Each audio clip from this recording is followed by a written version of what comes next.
So here we have it then, matchup one. What a little contest this was to start the day. It was Bulgaria versus Denmark, and it finished 16-8 to the Danes, with Reason getting all the points. And sadly, for Prophecy, still no point in week two. So there you have it then. Joining me at the desk, I've got Csgo and I have Harold. And I tell you what, that was a nice little contest. Went back and forth. At one point, it was 8-4, but you know, it just kicked on from Reason. And I tell you what a player, Basso. 27 kills today. His ADR was 113.5. Really stood out amongst the pack. Yeah, he was kind of running ragged on that CT side. It just, Prophecy looked a bit hopeless, honestly. Like, they didn't really, like, first 3 rounds, they ran over them, that's fine. But from then onward, they just kind of, I don't know, it's like they lost their grip. They didn't really know what they were doing. It felt like they just kept on trying the same thing over and over again, which is the definition of insanity. So, yeah, expecting a different result. And there was one particular moment, Harold, I don't know if you saw it from KS, who threw this beautifully positioned, it was just a grenade in there at one point and managed to just take out most of the team. He just looked very confident as well, getting 20 kills, 95 ADR. But it just was an all-round performance from Reason, wasn't it? Yeah, I mean, from the very beginning, Reason were always putting it to Prophecy. From the first 5 rounds, we saw them getting forward, playing up on the first train, looking into A main, getting aggressive, constantly finding the opening picks. Reason Gaming were able to give themselves a great start, and once they were inside the heads of Prophecy, that's when they were able to really take advantage. And like you said, Basso, even in the first 3 rounds, he was on 5 kills straight away, didn't waste any time whatsoever. So a great performance there from Reason Gaming individually. Yeah, definitely. And I mean, Basso, his individual stats were great to look at, and you know, you wondered about this Reason side, who's the guy who's going to step forward, and Basso doing quite the job there, really, and taking full advantage and really standing out for the rest of the team. Of course, one of the Danish sensations. Yeah, I feel like we've got a lineup where everybody can actually, when they want to, have a star performance like that. This week, obviously, it was Basso. They showed his stats then. I think it was 91 ADR across the 2 weeks, which, yeah, is above, well, it's well above average, actually. Yeah, I think the average is about 70, so... Indeed. And, really well done. I mean, what did Prophecy do from now then, Harold? Prophecy need to readjust what's going on. They don't even have a bonus point, so still they're the only team without a point, and they're going to fall even further behind the rest of the pack. So what they need to do now is go home, watch their demos, and to be honest, they just need to practice. They need to get their skill up, because right now they are struggling. Admittedly, they've had some difficult games. Reason and Envious, definitely 2 teams we expect to be getting results early on. They maybe have had a tough time of it, but it doesn't matter. Reason was a game they could have won. They had the ability to, they just didn't step up when it came to it. Was it a little bit of nerves? Maybe they're still adjusting to this particular tournament of the Gfinity Elite Series? I wouldn't say it would be nerves. It looked like unpreparedness, like really. So we were sat behind like one of the Prophecy guys, and he was actually saying last week we went with Cobble, and then this week we banned it. So it feels like the players themselves don't quite know what they're looking for either. So they just need to go back to the drawing board, really. Is it a different Lucky Charm they need in front of the IGO in the middle? Is that what they need? Is it come down a different minion, maybe another Pixar character that might help them? Perhaps they should stop focusing on minions and Pixar characters, and they should start focusing on individual skill and player ability. Maybe that'd help. Wow. I felt like you were just telling me that. But anyway, listen, still some juicy contests on the way. We have got the best of British and Irish on the way. Lottie is backstage. I don't know actually where she is at the moment, but I know that she is with Tessers from the Reason Gaming. I very much am. I'm actually in the green room, Tom, if you wanted to know.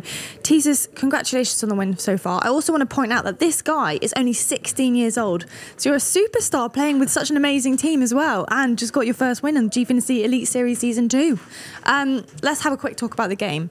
So I wanted to know, how come, even though you guys lost last week on train, why did you choose to have it again this week? Like, the map wasn't the problem. Like, we made so many mistakes in after plans and retakes. We're always ahead 5 versus 3 all the time. We just lost. Today we played really well. We didn't make so many mistakes today, so that's why we won today. Yeah. Awesome, awesome. And also, I did notice that Prophecy's economy was getting absolutely destroyed. Was that something you planned to do going straight into the game?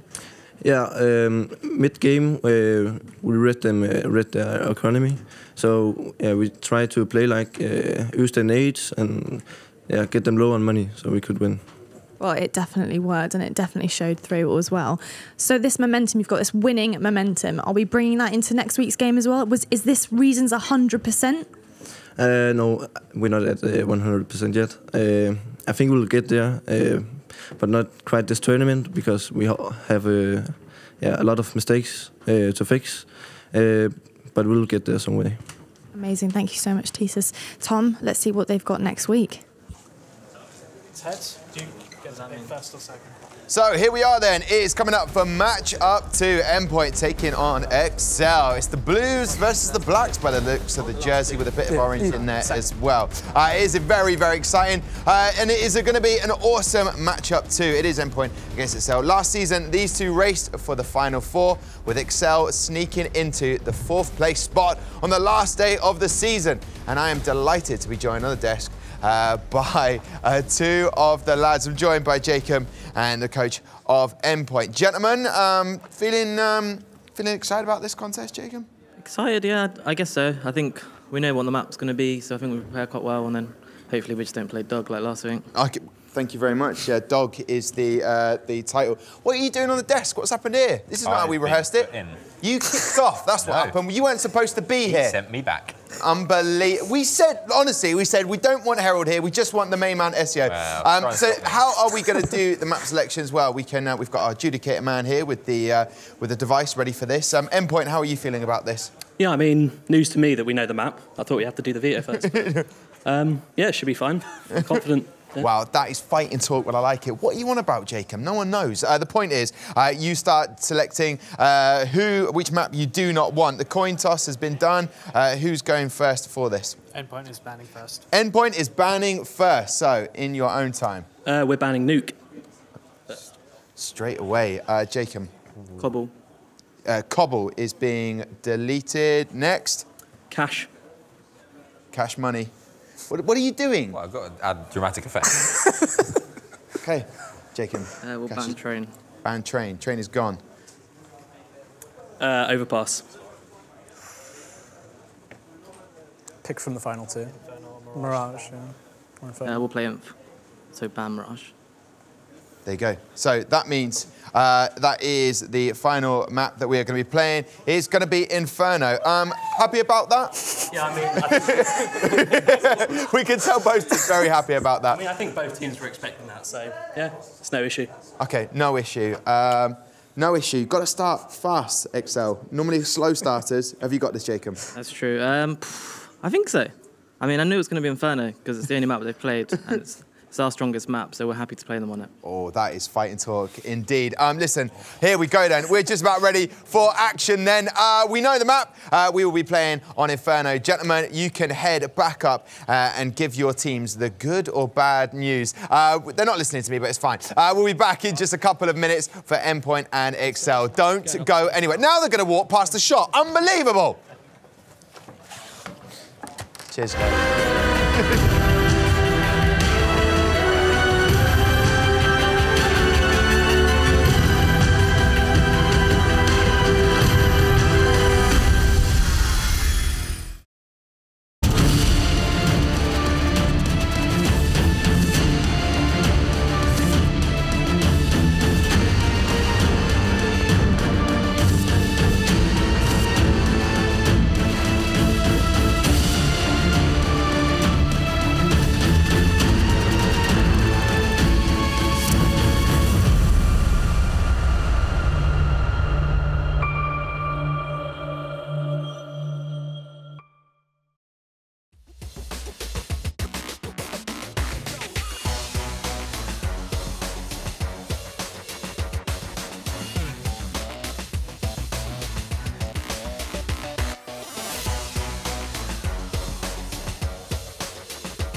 Welcome back. It is week 2 of CSGO here at the Elite Series. We've got Boaster getting ready. Another chair is empty. That's where Luzza should be. The IGL. Where are your players, Ross? Get it sorted. Where is Jacob? Connor, look at him. Wide, alert, and ready. And then if you just have a little whip round the cameraman, Max, there's Windansky giving it the free radicals. He is ready for it. Now, these gentlemen know each other very, very well. And we think we found the reason for why they know each other so well.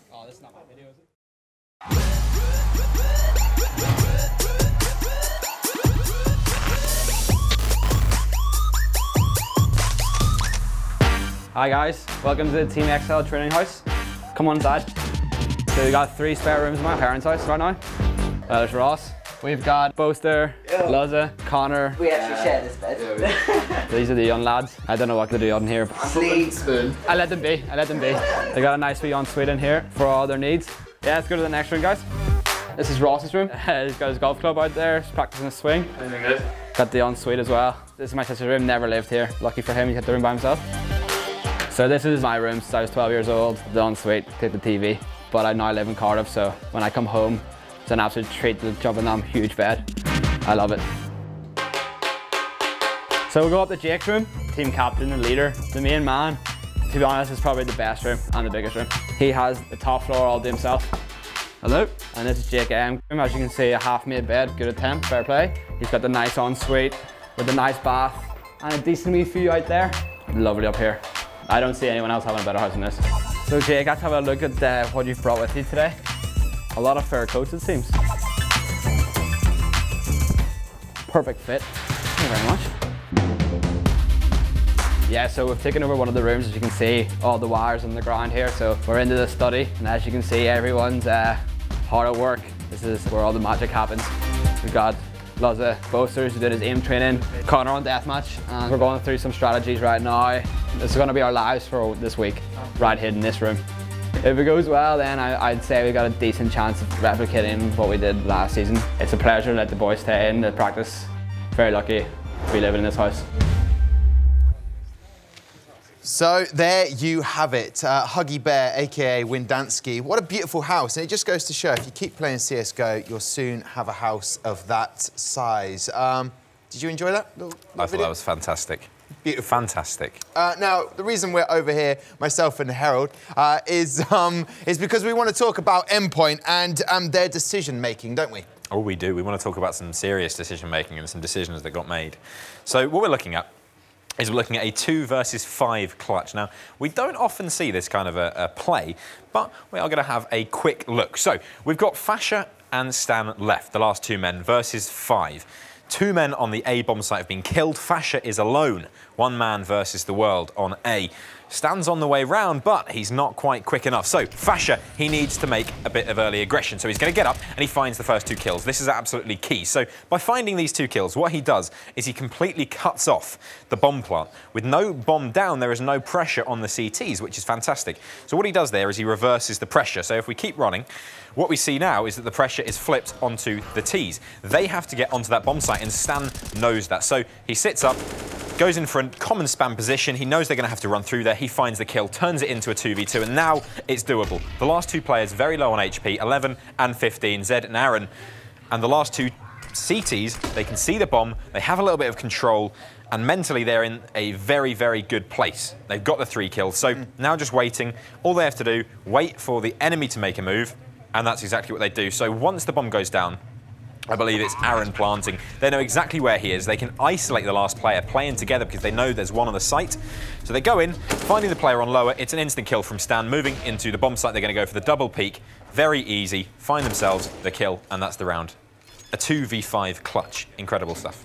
Incredible work from Harold. I mean, the way he spoke there, I mean, he is not just a pretty face. He's not just a man who gets dressed in the dark. This guy, underneath that beautiful lock of hair, keeps that analytical brain so warm and tidy. Do you know what? You can have one of those. You're welcome. Listen, right now, we know that we are going to have the map Inferno, but right now, oh, there she is, Lottie. What was the player's reaction up there? The players are getting ready to go at the moment. So they're practicing, Tom, and they're also ready to play this map. I've just spoken to Imi, and he said that he's been playing it all week with his team, and I think XL might have had a cheeky little look at it. So I think they're prepared. It's also their favourite map. So XL, as usual, are always really, really excited to play. But it's down to the best team, really. Best team's going to win, Tom. So who knows? Well, there you go. Thank you very much from Lottie, getting the lowdown from the boys of Endpoint and Jakey, their coach for today. And XL boys look very confident. You know they get on. You know they've got that camaraderie. When we look at that XL side, they do need to start fast today on Inferno, and because they have been slow starters in Season 1, haven't they? Yeah, they've traditionally just been kind of, like, literally just slow starters. About 10 rounds in, you'd see them actually get to grips with the game. So in the best-of-1 format, every round counts, and especially with this new format in the sense that you get 1 point for 10 rounds, literally you need to get on the board quite fast. And hopefully they do, adjust their style. Indeed. Now, Harold, you spoke about how good Stan and Fasha were on Cobble last week, and you talked about that 5 versus 2, and then they swung it, got the reversal. But, I mean, how much have they improved for Season 2? I think Endpoint especially have improved massively, not just skill-wise, but also confidence-wise. They've got themselves 2 key victories very recently, 2 first-place finishes, 1 on LAN, 1 as an online qualifier. So they're going into this with a very strong state of mind. Going up against XL, this is one of their biggest challenges, in my opinion, because it's one of those homegrown teams. It's a team that's been together for a long time. This is a very good test of them. And I think the main key here is the battle of the coaches. Battle of the coaches. But if they were to pick a player for Endpoint who stands out for you, before I ask ex-Endpoint boy SEO, who's the star man for you today? So many incredibly talented players, but I'm going to go, as we didn't see a huge amount from him last week, with the Mighty Max. Mighty Max, interesting. They've been in other competitions recently, Endpoint. Who stands out for you, SEO? In recent weeks, it's actually been Fasha for me. He's been the standout individual performer. He's had issues like midweek where he felt a bit uncomfortable. Then there was an online result recently where he was just popping off completely. So I'm hoping to see more of that. Yeah, I'll tell you what, there was an uncomfortable moment just before we started week 1 with, I was with Fasha and Yannick backstage, and they'd never tried salt and vinegar crisps. Yannick turns to me and asks, what is vinegar? It's difficult to explain what vinegar is, isn't it? It's a very difficult thing. Blood. I described it by saying we put it on chips or we clean things with vinegar. I've never seen a man more angry when he tried it. Why would you do this? So I'm expecting them to get more comfortable around their surroundings. But who stands out for you for XL today? Who needs to up their game? I feel like there's they've always had the multiple starman performance situation. Like obviously Leza can do well, Connor can do well, Boaster can do well. Like everybody can kind of pop off when they need it. But I feel like we need Leza to come back to his form of last season and kind of win the AWP battle. Technically it's him versus Simi for the AWP battle. I think he needs to win that in this situation. Definitely, and we definitely hear XL a lot. We hear how loud they are. And I know for a fact that post-tournament Elite Series last week, chatting to some of the boys and Ross, they just weren't they had strategies, they had things they needed to do, and they were getting confused at times, and they weren't applying what they'd planned to do at times, had they? I could definitely see that looking back at the game. I felt like they'd definitely practiced it. It just didn't look like they were doing what they had practiced. Like they were screwing up the Yanti eco right at the start. Zinken, fair play to him. He did get a 5-man. It was incredible. But he shouldn't have been in the situation to have that happen. And then there was, after winning the first buy round, they then did the same thing. It was just a load of mishaps. Not throwing the Molotov at times, the flashbangs. Listen, let's have your predictions, gentlemen. Harold, I'll come straight to you.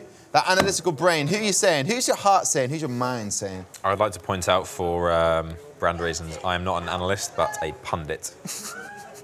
Who does your pundit brain say then? Endpoint I'm going to be going with. Okay, he says he's taken a pun on Endpoint with his pundit brain. Who are you saying, SEO? I'm going to go Endpoint as well. Okay, strong words from those two gentlemen. I'm going to have a little walk. Watch me. Hey, how are you doing? Off a chair. Ooh, that was a bit. Oh, I think I pulled something. I'm turning up. I mean, I was going Usain Bolt there for a second. I've had to slow right down. Endpoint or XL? And can we just say, Windansky's house? How good was that? Yeah, probably twice, 3 times the size of my house, but then again, what can you do? Yeah, well, he's on a very successful team with XL. We're all working towards it if we set our goals. The boys know how to play together. They just need to start delivering, don't they? Yeah, I mean, on the desk is what they said. So many players on the side of Excel can step up and do crazy performances. The problem is it's pretty hit or miss, right? Connor, he's either 10, 15 kills, or he's on 30 or 25. He's basically hot or cold, and the question is right now, can they have their star players deliver exactly when they need them? Yeah, executing your strats, that's what Ross told me afterwards. He was furious with the boys. I'm sure he's given them a strong talking to. But that Endpoint team, they really stand out, don't they? Yeah, oh, sorry, I just got confused. We got desk here with the screen. Yeah, I was watching that, I was like, hello, what's going on? We're live, Tom. It's already That's gone out the window. But yeah, Endpoint, I mean, in theory, right, they've been looking better and better. This is the first time they seem to have had a stable lineup where everything kind of works on a chemistry level, in terms of a gameplay level, and sort of how the strategy started to work. I think one of the main reasons that is how Jakey sort of bonded the team together from a coaching perspective as well. Everything's finally sort of fallen into place. And I think going into this matchup, as much as it is a battle of the UK teams, there's a lot of unknown quantities, it's a domestic matchup, Endpoint should be the favourites. Yeah, he did get very grumpy with me, Jakey, during the angry veto. man. He is, didn't he? Can I get your predictions on this one then, gentlemen? I think Endpoint are going to win it 16-11 or 12. Also, in ESA Premier, they did actually win I can't remember what the scoreline was, but it's something very one-sided to Endpoint, and that was only, a few days ago, so it's probably what Ben was going off as well in terms of Fash having a crazy performance. It's like 25 kills in one half, so who knows if you can repeat that. I'm going full Endpoint, 16-11. And what are you saying, Jackie? Jackie, what you say? I say all sorts of things, Tom. Mostly it's nonsense, but, you know. Yeah. I think, honestly, it is going to be in the region of a 16-11, that sort of mark, 16-10 in favour of Endpoint. They're going to come in hard and fast and try and lock it down, get players in headlocks, all sorts. Nutmegs and all sorts. OK, well, look, I'll tell you what, you've heard it from the experts, the pundits, whatever they want to call themselves. They are the important boys. But the important thing is we will have this juicy matchup for you after this quick break.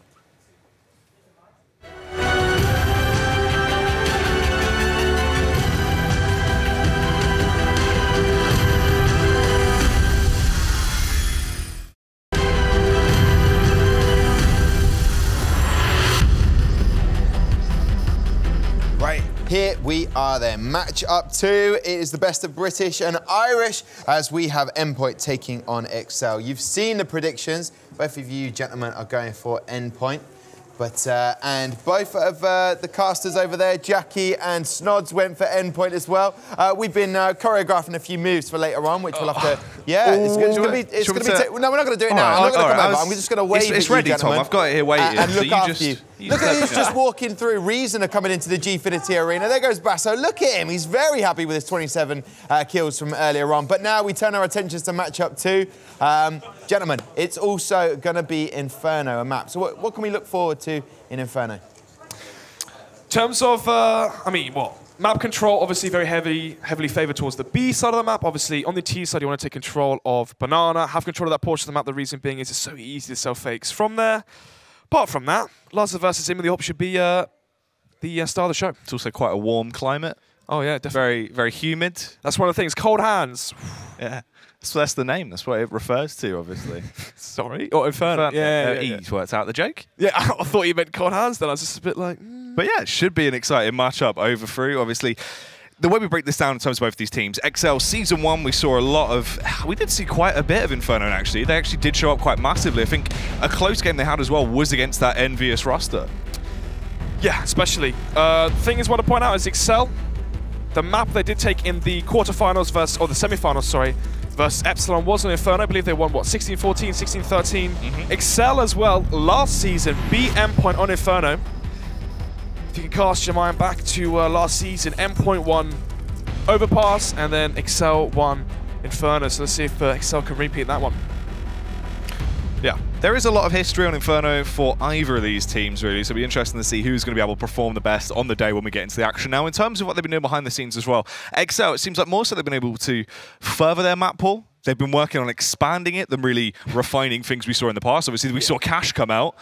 Wasn't the best first display of Cash, but obviously that's what they wanted to try and do, is branch out more. They try to use it as a secret pick, right? Teams weren't expecting Cash to be brought out by XL. Try to use it as like a trap card, like, you haven't batted out, here it is. And they fell flat. Obviously, spoke to Ross, the coach. He said some of their executes they had dry run hundreds and hundreds of times in the server, but as soon as push came to shove and actually came to the moment, there were off-time Molotovs, off-time smokes. You had players, both if you remember that 5k Deagle, I can't remember which player it was from Epsilon, but there was a massive Deagle ace in the second round. But Ross told me in the strat, you're not supposed to peek. You meant a flash, peek, and then Molotov the side. But we saw uncalibrated plays. Well, this is the thing as well. Even if you just look at that round on an individual level, you expected more from them on their T side. They needed to use those mollies. They used them completely incorrectly. It was all a bit all over the place. But today, they've got their heads held higher. You can hear they are very excitable as they pick up that 9th round win. They want to try and go into this hard and fast. It'll be interesting as well. They get their preferred start now on Inferno. Can they come in here with their heads held high, knock this down early? And pistol rounds are going to be massively up for debate. I think if we cast our minds back, Excel didn't have a great history of pistol rounds throughout Season 1. They started off quite well, but tapered off towards the end. Meanwhile, for Endpoint, this season, Yannick and Vasher even, those are the two players that have been popping heads on pistols. Yeah, for Excel, it seems like similar to Method, they're like slow burners, right? They'll lose that pistol, they'll lose the first bar, and they'll start with a 0 to 5 deficit, and somehow, someway, they manage to claw it back. Windansky, for me, if you remember the games on Inferno, Windansky was always that player that stood out for the side of Excel, towards Apartments, towards Pit, on this map, on the CT side. Is Windansky. Philip going to have another incredible performance. I think that's fair to say. It definitely is true of the amount of damage he did. Even though he is supposed to be the support player, he was coming up strong with huge impact frags. As we are diving straight into the action now, Excel will be on that T side. Endpoint starting off on the CTs. Let's get into this, Nods. Both Stunt going to be buying up the smoke double flashbang as well. Is this going to be a B-rush or is it going to be played towards that A site via Apartments? Most teams do tend to go for the B-rush on pistol, and from there try and work out their magic following what they see. Ooh. Max here instantly wants to try and get the opening frag. Imi actually does damage as well. So the in-game leader leads by example. And the opening round, trying to get more, but he's overwhelmed. But Stanley holding the ankle. Stanley is just popping heads right now. Stanley with a big 3K there to lock off middle. And now it's going to be Luz in the 1 versus 3. Chris with these pistols. The problem is, though, has to try and isolate 3 players. Spots out 1. So now he knows he can't really have a free entry towards the B side. Endpoint know exactly where he is. He's trapped from all angles. He is definitely a little bit dubious of where he wants to try and take this fight towards. He's actually going towards the A site. Now, Max is there. He's the only one on A right now. The rotate's coming in slowly. Fasher has luckily arrived on scene before Lazar went for the immediate burst. Smoke goes down. He pushes around. Max is low, but he can't even get a shot off. And Fasher shuts him down, punishes him with a pistol. Endpoint will get the opening pistol. You saw Max down 7 HP. He's been dinked up there towards middle. And he's fallen back to a position where he's only showing his head, playing a headshot angle, denying any chance there for us to find an entry towards the A site and try and get the bomb down. Speaking of the bomb plant, didn't happen in the last round there for Excel, which means they will be going for the force buy here. Luz up. Can buy Deagle if he wants to, but actually he's going to be going for the Glock, it seems. Well, will buy a Caesar. Actually goes for the force as well, so surprisingly, if Excel loses one, we could be seeing no AWP for Luz. And really, when you think of keys to victory, right? Shout out to Rob. When you think of the keys to victory, you are expecting the AWP for Luz, especially on this T side as well. He's one of the players that goes for the picks. As you mentioned on the desk as well, in Season 1, he was one of the star players for the side of Excel with that AWP and really did set the pace for their T rounds. It's true. He came in there to set a precedent, try and force the other players in his team to work around him. Windansky, though, trying to go for a bit of an audacious play as he wants to peek out from balcony, hope to find the early opener. That Deagle can be powerful, but he needs his teammates to aid him in some kind of distraction. Right now, early aggression towards Deep Banana as well. You can see Excel right now leading with the Deagles. 1 Deagle towards B, 1 towards A. They're trying to see if they can find that first pick. Turn it into a 4 versus 5. Group together, try, play the trade game and swarm those sites as a group. Nevertheless, though, 50 seconds left on the clock here. In terms of utility, there's a smoke onto Lazar, flashbang onto both, so they can smoke off Arch, try getting towards the A site. Vice versa, they can smoke off towards CT, try getting towards the B site. Question is, right now, Jacob's mind, which site are they going to be ending? So, seems like A is going to be where the play is going down. They tiptoe their way through. The only bit of utility they have is a flashbang on Boaster. Will be setting up to pop flash over towards Arch side. And Lazar with the smoke as they want to try and go for the face. Boaster primes himself with a flash. The flashbang will pop and they'll immediately kick off this attack. Imi, though, holding the angle. He's deadly as he snipes away with a FAMAS. A huge 2K, ready for the third, but Boaster will overpower him. He's incredibly low, though, and they're caught in an awkward location. Fasher's there, spams down in the rear, takes down Boaster. Lazar's grabbed the FAMAS, but he can't even fire off a shot from it. He will fall. Only 1 casualty for Endpoint. Another round goes their way. And that was a 5-man force as well, which didn't prevail. They found 2 kills, but 2 kills isn't enough here, which means how is the T sides going to be structured from Excel when they don't have the AWP into the first buy round? Are they going to just take control of the map with flashbangs and smokes instead of using the AWP to lead the charge? I guess we're about to find out into the next round, but actually there will be a pause coming from Excel as his technical issue. Bit of a tech issue coming through, so they will try and get that remedied, then dive straight back into the action. It's a good little opener from Endpoint, though. Obviously, there was a lot of eyes on them. Everyone expecting a lot of stuff to come out from this lineup as they've been getting big results. They're the only UK team currently in Premier that have had, you know, a few wins here and there. They're starting to get a bit of a better season going. It was a hard, tough start for them. So obviously through GFin as well, come in with a big win on week 1. You need to try and further that. They've already got their heads set up for themselves. They need to try and get these consistent wins going on. XL as well, struggling a little bit to find their footing. Definitely not as showboating as they were earlier on. And that game as well versus Infused in week 1 was close. I feel like Infused lost themselves more than Endpoint won that game, if you can understand what I'm trying to say. The fact that they played their 2 versus 5 so poorly, whenever they had an advantage, they didn't really use good grenades, good trades. And for Endpoint as well, they had the lifeline of Stanley. We've already seen what he can do on one of these pistol rounds where he just has these incredible performances, 25, 30 kills. He's a very calm player as well. You saw on that pistol, right? He's been peeked by 3 people, we can see. He's aimed still, peeks out, lines up the head. Very slow and clinical play. Obviously, former Method player there. Back when they were the best team in the UK as well, and now it's up for grabs, really. Arguments for Excel, obviously, off of the 4th place finish from the Elite Series Season 1. Arguments for Method now, adding in Surreal and Crucial. But of course, we have to see how that team really does deliver. And then currently considered number 1 is Endpoint, just in recent form, past month or 2. Obviously, that isn't too long, but then again, 1 or 2 months in UK terms is years, essentially. It's true. It's true, though, isn't it? It's an interesting sort of idea as well. It's like dog years and pet years, you know what I mean? What, dog years for UK Counter-Strike? Yeah, what, basically. A month together for the team is 4 years? Basically, yeah. Oh. I can't remember what the calculation for dog years is. I think it's like double or triple or something like that. Yeah, it's a bit ridiculous, mate. But both of these dogs, of course, these teams. But it's interesting how this dynamic goes down, because this is the only sort of 2 teams we really have in the UK with very heavy sort of predominant coaches in terms of their strategical background, right? Well, you've got Jakey on Endpoint, and you've got Ross over on XL. As we sort of debating between ourselves a few times, we've had that discussion of sort of who is the most useful coach currently within the UK scene. Obviously, your allegiances lie with Ross there. You feel like he provides a lot of tactical insight. Yeah, I've always felt the same way about what Jakey provides for Endpoint. I feel like Jake is the best coach for Endpoint, just because of how close friends he is with Imi. But then again, in terms of isolation, right? What if you took Jakey out of Endpoint and you try to put him into a professional? Oh, I say professional. What if you try to put him into a tier 1, tier 2 team? I feel like Jakey's Ross. coaching Nip. There you go, job done. But yeah, I would definitely. Would you agree with this? Would you say Ross would have more of an impact?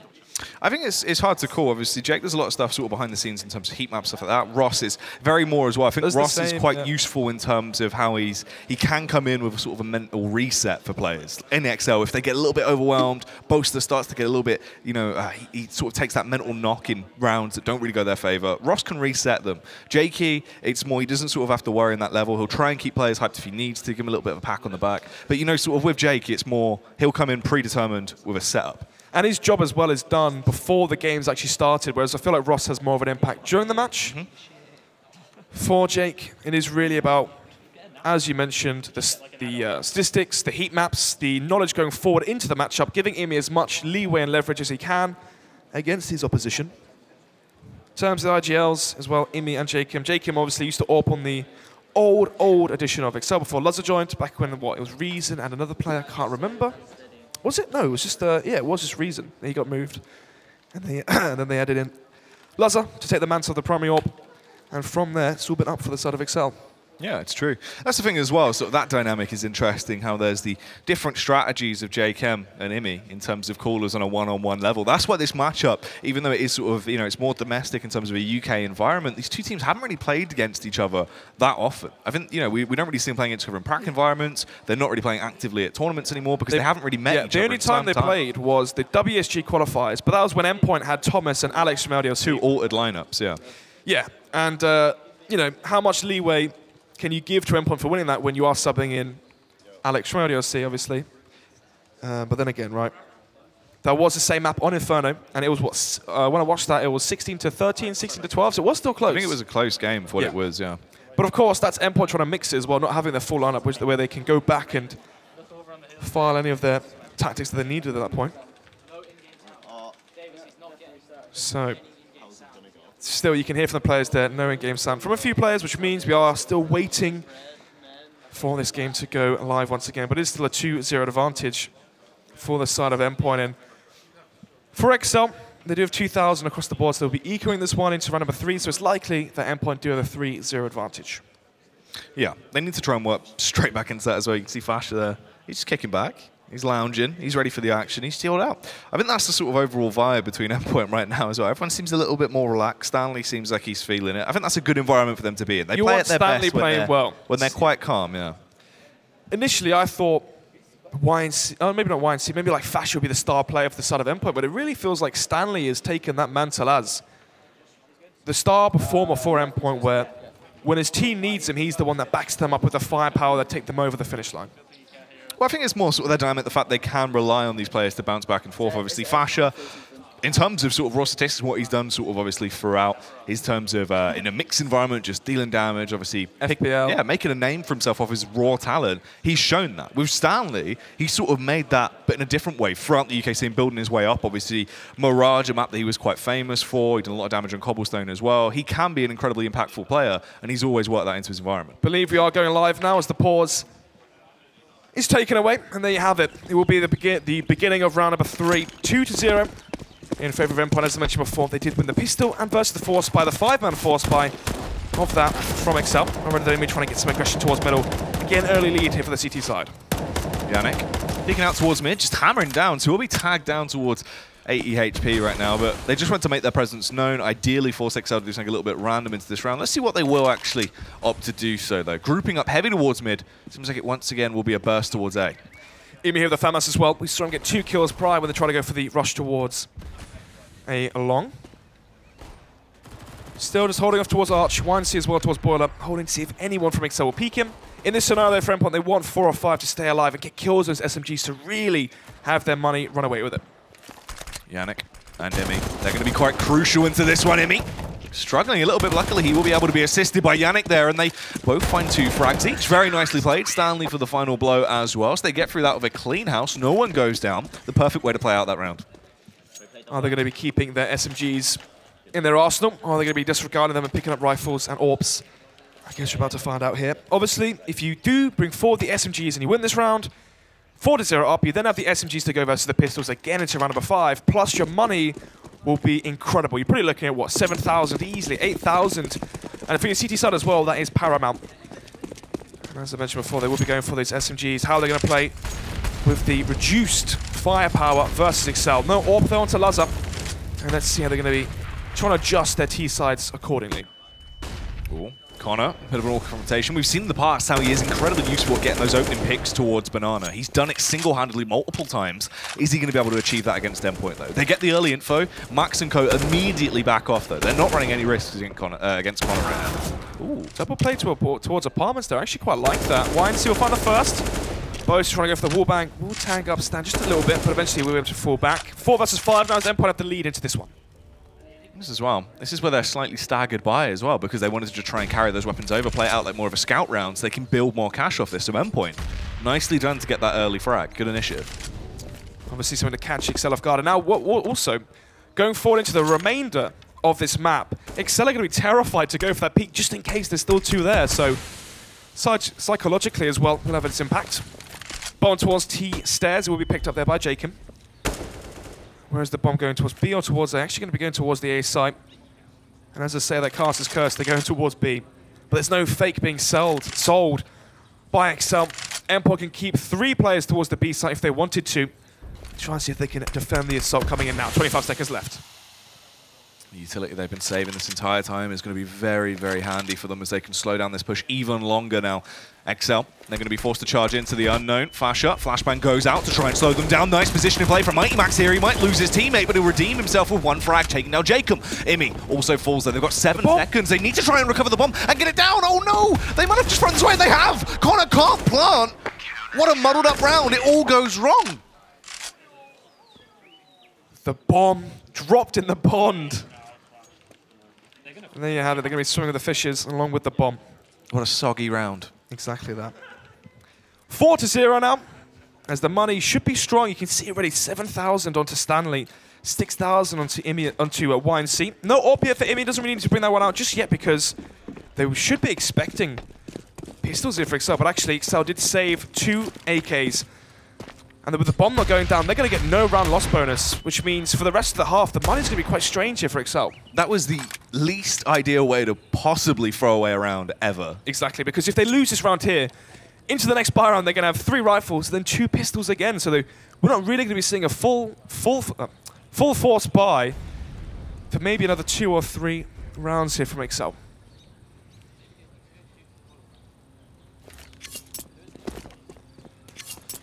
Bomb towards second middle here. Both are going to be leading the charge, trying to find an entry onto Stanley towards Pit, but actually Stanley's no longer there. They're playing double, quad, 1 arch.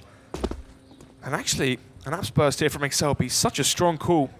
There you have it, though. Stanley will eventually go down. It's going to be the man advantage for Excel. Didn't spot the second player, though. Snod's playing close under, and that's going to be Yannick just holding the angle by quad. If they push through, believing this is clear, it really could come back to bite them. But Imi's actually striked once again, finds Boaster. They're left in a 3 versus 3, but the Arsenal favours Endpoint so favourably. And Yannick, he's in a prime time angle to go incredibly huge into the round. Just needs to play with his initiative. He gets behind everyone, just sits in there. He's blissfully unaware of their location right now. But if he re-peaks, the timing set it up for him. He gets one, takes down Jacob. Connor has bypassed him, but they have so much to play with now. YNC alone towards the A site. Imi has rotated off towards Speedway. The bomb will be planted, which means we could be seeing we will be seeing a full buy now for Excel, so they have dodged that bullet. But can they hold on to the site here? It's going to be Windansky alone towards Pit with the rifle. Windansky can peek here as well. Oh, he went for the spray. Gave his position away and muddled it up a little bit here. The Molotov comes through as well. You can see him panicking. Janik will find the headshot faster as well. Dominant stuff. That was a crisp shot to retake the site. But as you said, Excel, they at the very least got a bomb plant. They can get cash. They can try and do something. Fascist leaving Imi hanging there. Ooh. Crack starting to show. Now joking. Obviously, the bomb was planted, losing 4 rounds in a row, which means they will have $4,400 in their current account. So they can buy up if they wanted to, which they probably will do. Depends if they want to save for an AWP. And if they feel like an AWP from Lazar will be strong enough to try and mount this hurdle, which has been to try and get at least 1 round so far on the T side. Then again, for Excel, every single time we cast and watch them play on Inferno, it feels like their CT side is where it really goes right for them. Yeah. It's always sort of been where they can sort of get some cohesion together, start to dominate. It's good teamwork. It seems that that's where things work a little bit better for them. They have more structure, and overall it does bode well in their favour. Windansky as well. It's looking like he's starting to get a little bit of energy behind him. He's getting that pump now. This is the thing as well, right? So with a player like Windansky and co, you need them to sort of pop off. They're a very emotional team. We've always seen that, but we said that. If you don't have players like Boaster and Windansky starting to be a little bit lively, get everyone else feeling the hype, it's a very somber environment otherwise. And that's where they sort of have disbelief in themselves and won't go for those bold plays that we're expecting them to. Feels like as well for Excel, when the players aren't hyped up and raring to go, the comms lack as well. Yeah. Issue is, you have to have stability and consistency throughout, even if you're losing rounds. If you remember last week as well, on Cash, they had the crazy 1 versus 3 from Connor. And from that, they lost the anti-eco, and then everything just fell flat. Speaking to the players afterwards as well, they said the comms were awful because all the players were deflated, essentially. Yeah, that's the thing. They will take that mental hit quite easily, and it will slow them down. It will, it will knock it out of them. And that's where Ross needs to be able to reinvigorate them as well, get them back in the action, back into the mindset. And it seems like we will be diving back into the action now as well. Endpoint have sorted everything out. They are ready for the game to go back live. 5-round lead already in the favor of Endpoint. Can Excel stop this now? So it will be the buy here from Excel on the T side. No AWP for Lazar just yet. Then again, how much impact could that AWP be having? We've seen a crazy round loss for Excel where the bomb was dropped in the water at the pond on the B site. I mean, imagine they win that, right? And they win the second round, they break the economy of the CT side, maybe there's a chance, right? The problem is, in these best of ones, Jack, when you have one thing go wrong, it can really escalate throughout the remainder of the game. Nevertheless, though, you can see Endpoint playing very passive towards Banana. They're going to be comfortable giving up control of Banana side of the B site. And Apps as well. It's going to be double quad play again from the side of Endpoint. So they're giving up Apps control, giving up control of Banana. Will that come back to haunt them? Yeah, it's a good question. Let's see. All right, it's going to go. XL, once again, going a little bit more aggressive, obviously, rocking that default where they need to try and spam away, see if they can get an early tags out towards any aggressive stance players in apartments. Endpoint, though, they've dialed it back a little bit. They're just holding the angles that are favorable to them. They're waiting once again to see what the play is going to be like into the late round. Still a 5 versus 5 for 1 at 5 up from the clock. Bomb again towards T-spawn. So XL, they've called the default. They're trying to see if they can feel out Endpoint. Finding out where they're situating an AWP if they have one, finding out if they're trying to play aggressive anywhere across the map, trying to get those easy kills if they were holding for them. Smoke comes out now towards Arch. Immy going to be falling back, has the M4 this time, no AWP. Max is rotating in from B towards Speedway, which means he can now be a fast rotation towards the B side. But actually, Immy's feeling confident here towards A, so they actually be taking Max back towards B. 2 from Endpoint towards the B side, and 3 towards A. Here comes execution, a wall of smokes to lock off the site, trying to isolate the players in pit. Oh, little spam from Immy there, but no real connection, unfortunately, so he doesn't take anyone down or get any tags out. Yannick as well, trapped in the pit. He has support from Stanley, but then he's trying to stay alive. Nicely done as they both go huge and surround, but Luzza trades it back with the spray down. They can now slip onto the site snods and get this planted. In terms of the retake, there's no smokes, and the player down as well. Immy finds one towards quad from Arch. Now the man advantage here. Kits as well. Molotov to flush out the player towards pit. Luzza's to go huge. Oh, Luzza, he finds a headshot on Fasher. He was set up perfectly for that one. It's him and Windansky last alive. Luzza is popping heads. He's incredibly crisp. He's ruining everyone that comes towards him. Max is the last man left standing, and now he's just laying on the ground. Luzza with the ace. Dominant stuff from the man. And that's what you need. We mentioned how some of these players can go huge for the side of Excel, but they need consistency behind it. You can't just have one player play incredible 1 week and another player step up again another week. You need 2 or 3 players stepping up to be able to match the firepower from Endpoint. Yes, they won a round, but at what cost, right? 2 staying alive. You can look at the money here as well.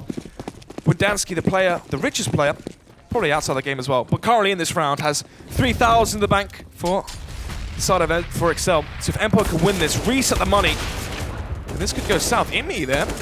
Strange play. Trying to go for the peak towards second, but gets stuck in the door. Bit too lanky for apartments. He's a bit tall. He's barely brushed his, I would say his hair, but I guess the top of his head. Connor just holding towards bottom banana, waiting for the push to come down right now as they will face together. He gets the initial spam off, takes down Max. So this is a very good round so far for XL. They furthered what was a bit of a lucky one with Luzza getting the ace to the prior round, but if they pick this up, it's going to be very effective for them. Bomb outside apartments as well towards second mid. You can see as well, both just holding for the op, making sure no one tries to go get it from Endpoint. YNC playing again, close towards Boiler. But once more, they're going to be leaving Fasher alone towards their B side. Stanley playing towards, I was going to say Arch, but actually goes back towards Speedway, rotating towards the B side, which means Endpoint are expecting a hit towards B. Okay, so what they're trying to do here, Jack, is they're rotating everyone towards B. If Excel go towards A, you save. If they go towards B, you have 3 players there. They're trying to cut their losses. So, play coming through. There's only one man lurking behind. That's Connor towards Banana. Oh, they've actually fully committed for Estons. They've gone for the wrap round. Oh, they've got their knives out as well. If they haven't read this correctly and believe this could be an A play, this would be incredibly awkward. Yannick, the elevated angle, gets one. He's ready for more as well. The bomb is down. They double face. Stanley gets that shot off. Stanley for more, but he wasn't meant to do it. Will fall. It's up to Fasher. And luckily, there's the kill from Windansky. 5-2. Excel able to chain these rounds together. It got fairly close there. Obviously, they tried to outsmart Endpoint. The problem was that Endpoint went for a high-risk, high-reward play, 50-50 in terms of rock, paper, scissors. If they went towards A, it's fine. You save, you have guns to the next round. If they go towards B, brilliant. You have 3 players there. The whole team that's left alive defending the B site. Nevertheless, though, the kills do shine in favor of Excel. 5-2. It's going to be a half buy, quasi-buy. And they have 5 smokes as well. So the reason behind this is you're trying to delay Excel. Force them with 30 seconds left, 25 seconds left towards B or towards A. But one thing as well is, after all these smokes have been used, you generally have an idea as to where Excel are and where they're probably going to be ending the round and trying to assault. The question is, can they hold off the aggression for 1 more minute? That's true. So, the investment there as well, obviously with the smokes and the CZs, they can pack a lot of damage with these weapons. We've actually seen Endpoint as well. A lot of the players on this side, we're looking more commonly to sort of players like Stanley, Max as well, Fasher and Koga. They can do a lot of damage with these CZs in close range. They're very effective. Yeah, and actually, if you use the smokes as well, which they still have 5 of them, so they can continuously rotate the smokes towards middle, but it means you can get close to the smoke. If there's 25 seconds left and you throw out that smoke, Excel are forced to go through it. You can play close to that with the CZ. Nice as well, because XL, they haven't forced out any nade usage from Endpoint. So it's only now those smokes are getting used on. It's going to burn off for an incredible amount of time. Oh, but they are backtracking round. They want to try and go for the old Lampoon play. Regroup and hit the B site. Again, you can see these smokes working for Endpoint. They're going to be tunneling Excel towards B. The question is, though, there's no smokes left towards the B site. 20 seconds, though. Let's see if Fasher can do it. They're both playing on a close angle as well. He's still smoked. And Jacob's coming round. This is giving him all the information he needs. He kills Jacob. He can now grab the AK, support from long range. Max and Co are in prime time angles. If they find these frags, it goes their favor. They've won the round off the back of the spam from Max. Everything goes in the favor of Endpoint. Windansky the last to fall. What a play. And Banana was still smoked as well. And there you have it. That's why the 5 smoke setup is so strong in Inferno. 25 seconds left. Excel sell that fake towards the A side. They try to come back in towards B, but Banana was still smoked off. So it will go 6-2. Buy comes out from Excel. It's a late buy as well. Maybe they were talking to each other. Not quite too sure why, but nevertheless, they'll be late out the gates. 3 upgraded pistols, 2 AKs, as well as all they have left in their bank and their... What's left of their assets. If they lose this one here, Endpoint get to 7-2, force an eco. This could be a very one-sided affair. Yeah. Oh, the push coming fast in, though. They're risking it all right now. It's a bit cheeky as they do sprint round quad and go for the face. You can see Lazar left with 6 HP after that one. A bit of a gamble. Still the 5 versus 5. The Lazar is low. 6 HP for him. 1 minute 20 on the clock. Obviously, it feels like time has been a very big factor into this one. The fact that Excel now 2 rounds already after 9. They haven't had time to plant. Minute left on the clock here. 3 towards A, 2 towards B this time from Endpoint. A good read again. It seems like they always have 4 when they need it. Maybe they have a nice shot there. Connor trying to go for the jiggle peek, but actually, maybe not showing his age there. It's a bit of a shame as well. The next kill comes through. They trade it back and they get left in a 4v4. They've got a lot of map control here, actually, depending on how they play this. But look at this double setup towards the A site. Max with the A to Yannick. You do not want to walk into this. Lazar is low, so is Windansky. Wine-C could easily line these players up. Oh, Max coming in. Oh. Goes down. Jacob goes in huge there as he finds out frag. You can see Windansky also dispatching Yannick's nods. It's a 2-player retake. They were never expecting the play towards Arch there from Excel, catching them off guard. And now Imi and Fasher can save towards B. Left speechless as well, saying how on earth can that happen? No trades. I mean, Lazar's low, Windansky's low, but somehow, some way they creep up and they get the drop onto the A side. Yeah, an unexpected round. Obviously, I assume more of a fight coming out from Max there, but immediately gets removed from the equation in a matter of seconds. They at least they'll still get through this round with a lot of cash there. You've also got the AWP on Imi. Have you seen that skin before? Look at that. That's quite jazzy, isn't it, mate? So something that's worth, what, 25 grand in art gallery? Yeah, probably. I'm trying to think of the word, but I can't remember what it was. My goodness. Modern art, what's it called? There's a term for it. What, for modern art? Yeah. Modern art? Maybe. Abstract? Cheers. Abstract, there you go, yeah. There he is. What can I say? 6-3, round number 10. That's all I'm here for. You talk now, Jack. Yep. Ooh. Are we going for the buys now? Cheers, Nods. Cheers, right. Back in the action, though, is going to be rotating over. Imi, let's see if he is going to try and go for this audacious play once again with the AWP. He got the early opener last time. Connor actually not been able to do as much as we expect him to towards Banana. Straight in, him and Max going through. The Molotov will cancel it out. Ooh, Windansky caught off guard there. But now Endpoint do have control of Banana. They can smoke this off. They can leave Imi alone towards Banana if they want to, with the AWP holding the long-range angle. But actually, they're going to be keeping 2 players here. And could that be their downfall? As Excel line up the flashbang towards quad, and eventually you can smoke off. Or they might actually just go for a reflash, and they do. Here it comes, fast play towards quad, towards A. Oh, Stanley can be naughty in this scenario, but Connor, that was so swift as he domes him, just rips him a new one. Instantly, Yannick as well, though. He's on the elevated angle. He tries to hammer down, but he'll only get 1 frag. It's a 2 versus 3 retake. An awkward spot to be in. Max and Imi, the duo. They've been together for so long, but can they win this round? 2 versus 3. They have the kits, smokes. Molotovs just want to try and flush out. Excel if they need to. One goes out towards Pit, but they won't find any players just yet. Both is going to spot them out as well. Oh, flashbang goes in. Max gets the early opener. Jacob fires back. Imi, unfortunately, too far away to aid. Max there has to save. That flash was perfect there from Imi. Boaster was blind for a minute there. It looked like the Endpoint could claim it. Nevertheless, though, we'll go 6-4 as Excel, after being in a 5-0 deficit, are starting to bring this one back slowly but surely. Excel are good at grinding out these rounds.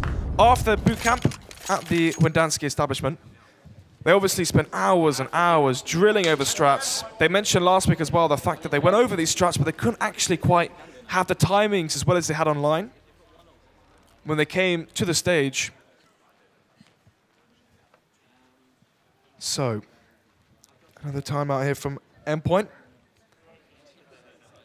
And that will actually break the momentum here from Excel. They've won a few rounds of the trot here. It's true. Coming back in off a bit of an awkward situation, obviously. We saw Max go huge with CZ in close range with second oranges. Completely turns the game on its head. The reset came back through from Excel, and they're starting to be able to get some momentum now, finally. And their economy was so broken this entire game, so now finally they've been left in a scenario where they do have cash to play with. This is where it gets a bit scary. They can afford to go for the buys that work for them. Obviously, they're a team that requires a lot of investment to win rounds. Yeah, I mean, you're right about that. The reason being is they're very tactical heavy. They need the grenades. They need the money for the utility to be used to take control of the map. They need the money for the AWP for Lazar. The AWP for Connor as well, as we see Connor, that common double AWP. And double AWP is good on Inferno. AWP towards B, AWP towards A. A thing as well, it feels like whenever we cast Excel Jack, we always say it seems like they always win 4 or 5 rounds in a row, but then they lose 4 or 5 rounds in a row as well. It seems like they're so... It's like they've got a pocket with a hole in it. They keep putting stuff in, it keeps falling out. Exactly. When they finally realise it... It's too late. It's too late. Pound coins everywhere, Snuts. Make sure you disregard your odd ones, though. Anyway, 6-4 now. 2-round advantage here for Endpoint still. As we go into round number 11, it's going to be 5 AKs for them. Jacob gets tagged down low from those grenades.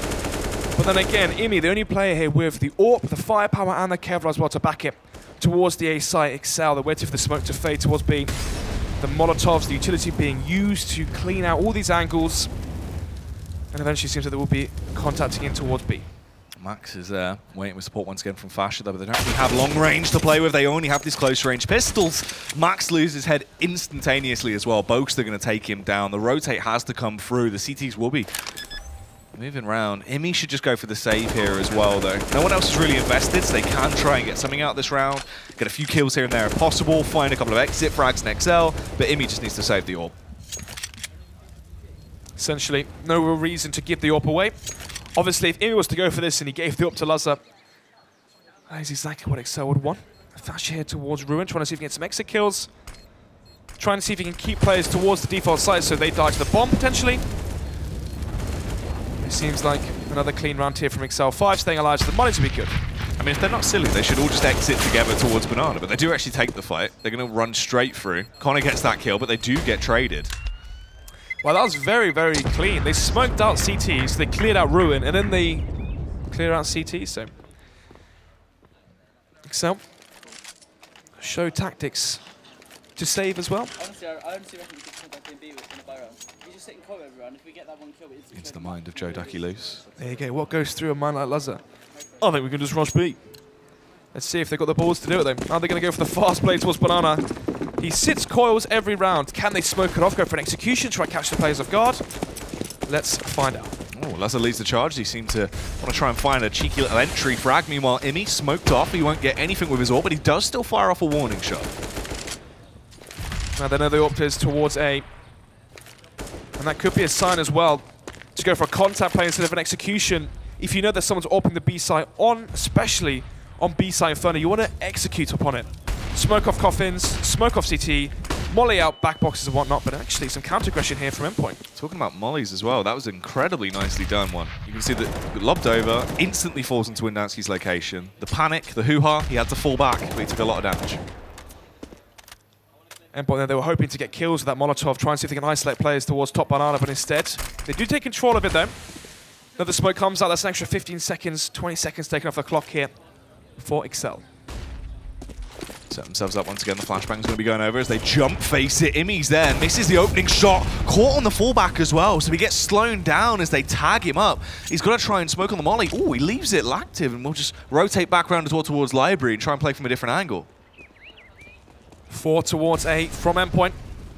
Max, though, will retreat back towards the B site. Jacob and Co towards Arch, about to test Imi's AWPing skill again. Oh, suspicious when they're going to face. Luzza outplays him. He doesn't even need an AWP, just rifles him down. Yannick as well, sitting in pit right now. Stanley elevated angle himself, will claim one. Yannick gets another frag, but he wasn't ready for the sheer overwhelming numbers that charged into the A site there. 2 versus 3. The site is theirs. There's a kill onto Mighty Max, but Connor towards Boiler should be able to clean up these kills. Oh, actually sprays a bit too preemptively there. Knows exactly where Fasha is as well. Goes for the second one at that. 6-6. Initially a 5-0 advantage for Endpoint, but it seems like in these buy rounds, Excel, methodical plays have really been catching Endpoint off guard. Yeah, they're starting to tie it back up. I mean, they're getting themselves into a level playing field. It's definitely potential for Excel now to reset themselves, actually keep going off the back of the hype they've built. This is going to be round number 7, unless Endpoint pull out some kind of CZ shenanigans again. That's the point. They were 5-0 up. They win that crazy round with the 5 smokes, and from there, things haven't really gone in their favor. 6-6 now. Excel, they want to finish this half off in their favor. 8-7 is a bare minimum. Stanley, close range proximity with a CZ is always deadly, but he doesn't really like the cards he's been dealt, so we'll fall back towards the site. Luzza as well. We haven't seen too much of the AWP in play, but now it's in his hands. I can assure you he'll find some beautiful openers. Trying to lead with the AWP. Oh, that's a nice double dink there. If only we saw that precision with the AWP. Nevertheless, they try to go for the second. Actually, eventually to trade it out. Weinstein gets caught off guard by Windansky. We're into the 3 versus 3. Oh, Stanley as well. Unfortunately, he's getting the tags out, but it's not quite a frag. Max, the only one with a rifle. He's behind everyone. Max could be incredibly massive into this round, actually, depending on the angles they decide to hold. There's a flash and a molly as well. Can molly out pit, flash for his teammate, but actually Fasha and Max, they both pick up rifles here, and they both have Kevlar to back this one up here, Jack. This could be a massive upset. I've known Mighty Max for a while, Snods. If there's one situation he's good in, it's a situation quite like this. Let's see, though. Actually, no, it was all a lie. He's dead. He's been killed by Windansky. Hashtag no new friends, it seems. You've been lied to, mate. I know. Been let down by the average Max once again. No longer the mighty, it seems, on this lineup. You are no longer mighty, now average. It seems like he's really taken a step back from the limelight there on this lineup. It feels like we're always talking about Fasha and Stanley being the star players, whereas previously in all the other iterations, it was Max. Yes, exactly. Anyway, they're up towards the B side this time. Ooh, spots out Connor's head, but actually gets tagged through the smoke just a little bit. Fasha, leg down to 60. Max gets put as well towards middle. Max with a HE. Could be good. Was fairly good. This is different. So now Imi's playing towards B, and Max is taking the mantle of Arch. Endpoint trying to restructure their CT defense as Excel managed to bring this one back to a lead. Connor does find the kill onto Imi once again. It's going to be the man advantage once more. All the flashbangs coming over. Fasha here, trying to get the response kill, but it was not meant to be. Connor will take him down. B site completely open. Max has only just arrived on the scene of the crime. The smoke's there, but he pushes through. A bit of a bold play, playing around it. He isn't on display. They don't know his location, but Boaster was hoping for the best. Went for the spam through. You can see the rotate's completely cut off as well, though. There's no way they can try and support him. They have to just fall back and save. And he might struggle to do that as well. Jacob's there. Spots out one player. Ooh, eventually connects it. There you have it, Max. Surely that should have been calmed, but nevertheless, he did get one for his endeavor. So Endpoint are going to be saving 2 guns into the next round here, and that's going to be the final one at that. Excel at 8, they guarantee to win the half from losing the pistol, losing the first buy round as well. They lost that round, if you remember. Bomb dropped in the pond, so this could have been a 10-5 half. I do remember. It was a soggy site, Snods. So they got slapped in the face by a wet flannel. Or a moist towelette. Towelette? Yeah. Was that a female towel? No, it's a towelette, mate. It's like a moist owlet. Fair enough, mate. Final round of the first half. Luzza trying to blow down the house. There you go. He's always causing a storm. It's his hair, mate. You can see it's been caught in something, isn't it? Gust of wind's done that. Let's see what their curly-head boy can do. Has a great spawn to peek towards Banana as well if he wants to take it. Luzza. Seems like he will try and risk it, actually. Immediately up Banana, try and go for the early phase. Imi's not there to try and take the fight against him, though. There's no AWP in play for that CT side. HE comes in. Connor and Boaster are incredibly low. So they know that Fasha's left top Banana, which means it should be clear for them. Do they instantly try and take advantage of that and try walk in B, let Luzza lead via contact? But they're slowing this one down. Wendanski going back towards apartments. Jacob as well towards second mid. So they could try and sell a fake towards A, and then regroup back towards the B site. Endpoint losing one of their smokes early on. There's still a minute left on the clock. The question is, does Fasha have a smoke? Which he does, but then again, they have to re-smoke it at about 1 minute or 55 seconds. So Excel can definitely go for a contact play towards B towards the end of this round. They haven't drawn out a lot of utility from Endpoint though. Time's ticking away, Snods. There are still smokes in their back pockets. It's just the one now on Yannick, but nevertheless, that could still burn off a lot of time depending on the site that they choose to hit. They set themselves up for that old play we saw previously as well. The smokes come over, the free smokes to block off lines of sight on A, and then go for the strike. No more smokes though towards B. How are they going to play this one? Is Lazza going to be walking into the B side in a second? Imi was going to go towards B, but actually his gaze has changed. Oh, the timing! Now they know there's only one player towards side. They can smoke off Coffin and try to isolate the player on default. Endpoint only just realizing as well that it is going to be a play towards B. They weren't quite sure, so the rotate's late. Max could stab so hugely though. The support of Imi as well. It's gone massively in their favor. Lazza with the AWP is the deciding factor at this point, essentially, as Lazza is popping away, but there is no time. He cannot recover the bomb, cannot find the kills. They will go through a close half though, down to the wire. That's 3 times in one half. Excel are beaten out by the clock. Still though, 8-7 for Excel. Good half from them on the T side. They lost the pistol. That could have been much worse. It could have been. That's the thing. Excel brought it back from essentially the jaws of defeat because Endpoint was setting themselves up for so many incredible rounds, especially off the back of that reset round when we saw Max go huge with the CZ here. This is where I thought it was going to completely turn the tide of the game. Yeah, when they won that round with the CZs, I thought as well, there you have it. They've reset the money. They're going to force Excel into some weird 2 AK, 3 pistol buy, and that could be the end. But actually, somehow, some way, Excel, they kept their composure. They won that round with the 2 AKs and the 3 pistols. If you remember, they rotated in through Arch. They caught Max off guard. Yeah. And from there, it just seems like Endpoint lost all the momentum they had in that first half. Yeah. All the rounds that should have been going their way just crumbled away, and they were left with a really awkward setup in a lot of scenarios. But you could say the same for Excel. They lost 3 times to the clock. This could have been a 10-5 half. And that's the thing as well, that slow style of CS that they wanted to try and adapt to play, obviously, it's working for them. But Endpoint haven't really been baited into using any utility. It's a slow style of CS that XL are running, but they're not really forcing out any nades. They're not getting any advantage from the slow style of CS. Wendanski buying the smoke and kit. Max being the utility player here alongside of Imi. 2 sets of smokes here. Where are they going to be using them? 4 players for Excel towards B.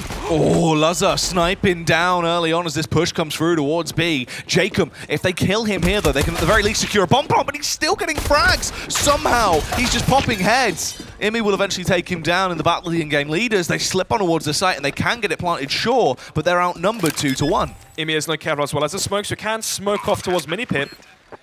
But it's a 4 versus 2. Someone here has to go absolutely huge. He needs to work out what he wants to do with his utility sharp as well, as this push is coming through. He's going to try and play close on the site as this push comes around. Hammering down on the P250, gets one somehow, falls into the smoke as well. Imi stays alive. He's pulling magic out of the hat right now.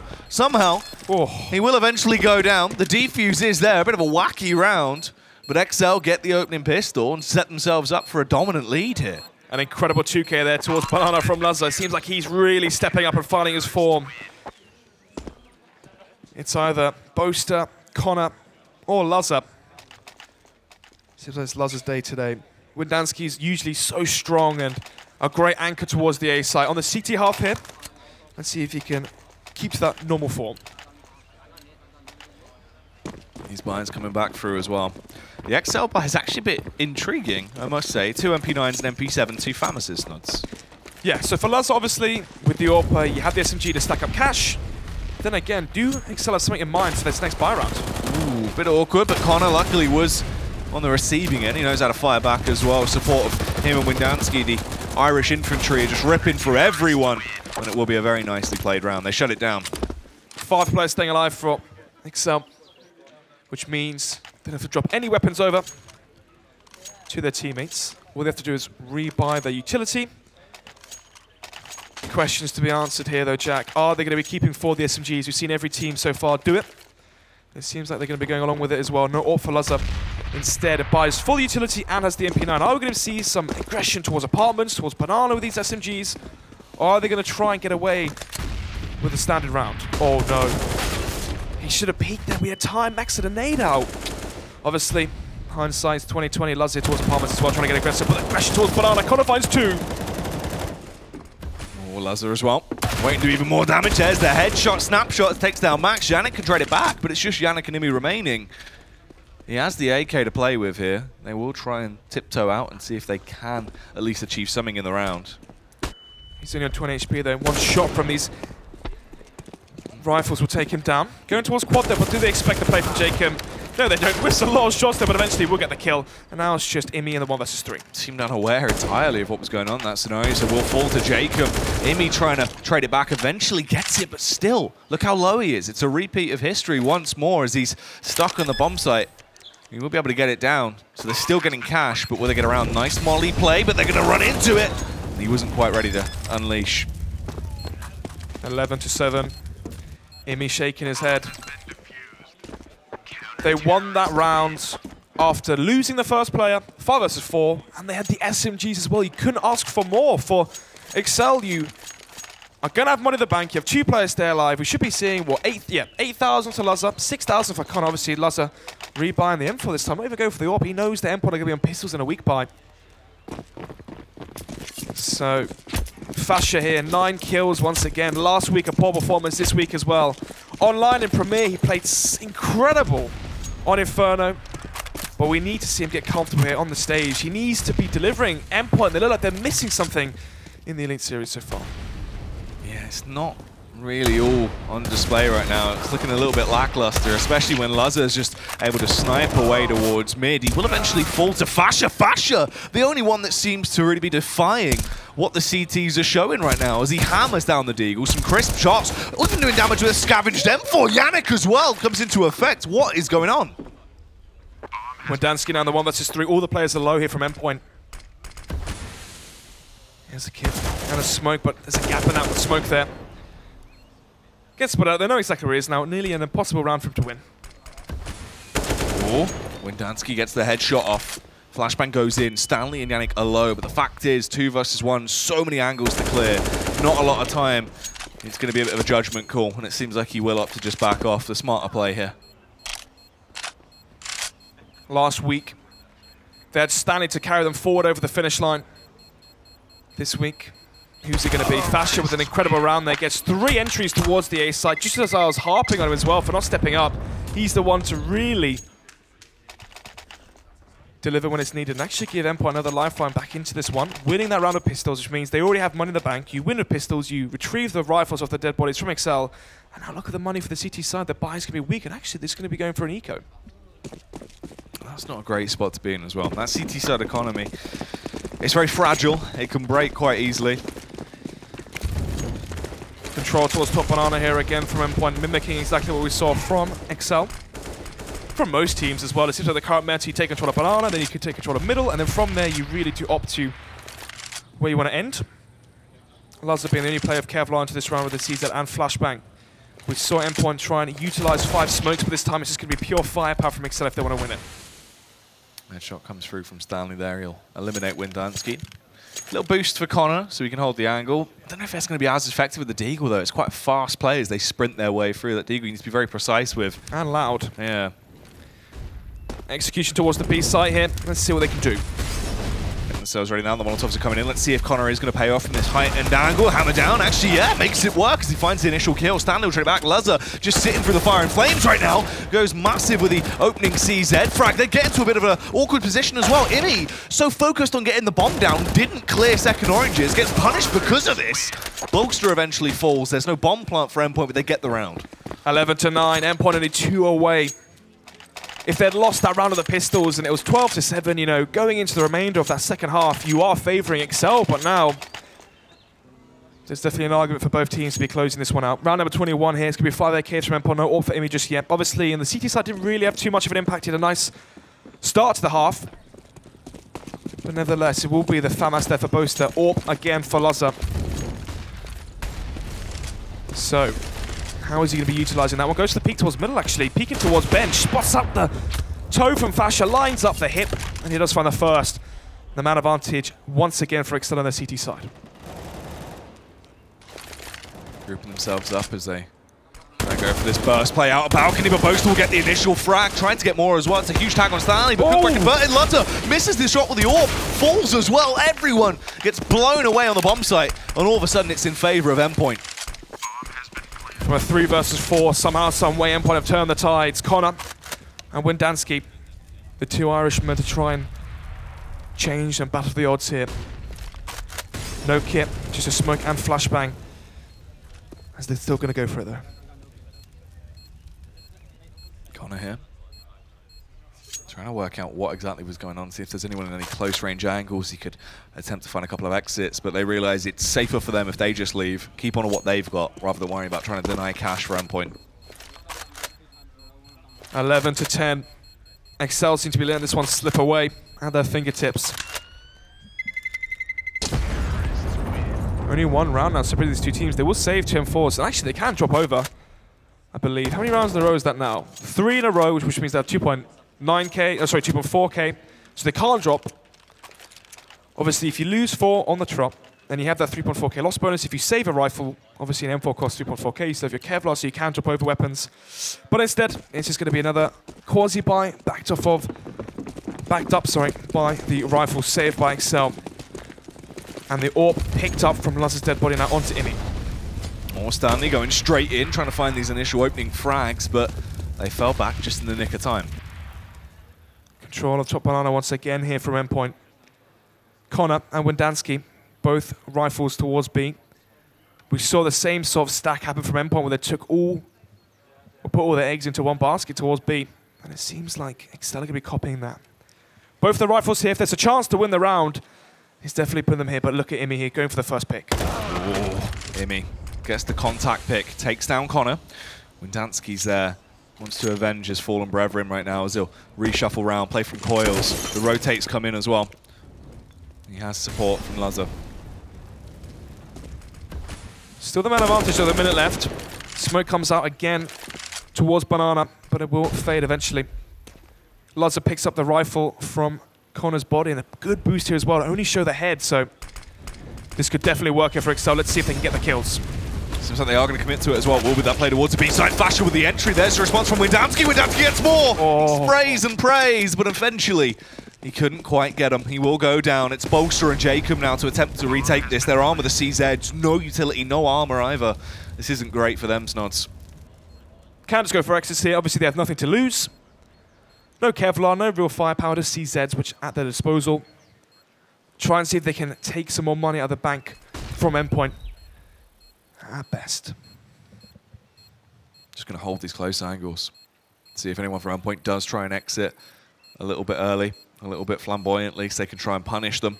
They're going to exit together. They are quite wary of these angles in play, but Jacob plays his cards perfectly. Jacob with a double kill as well. If they take down Imi and secure the AWP, this would be a huge round, but Imi ready for it. Jacob dived in front of him and gets punished because of it. There was no time there. That's why Endpoint weren't expecting the push to come in. Obviously, the 10-second time for the defuse had passed. But still, the job is done there. Even though Imi got the 2 kills, he does die to the bomb. So in terms of economical damage, it was successful from Excel. But then again, 11 to 11 now. Tactical pause from Excel, and it should be a strong one out of that. They had the 4-round advantage. They let it slip versus the pistols. Now they need it. Unless they're going for some lucky taps there, touch wood. Some little slaps. Little hand-warming slaps. Letting out the frustration. It's a common sort of knowing that if you're an AWPer, if you slap the desk 3 times, you can scope in for a 3rd time. Exactly. There you go. There is a little hidden 3rd zoom, mate. You can zoom into the universe.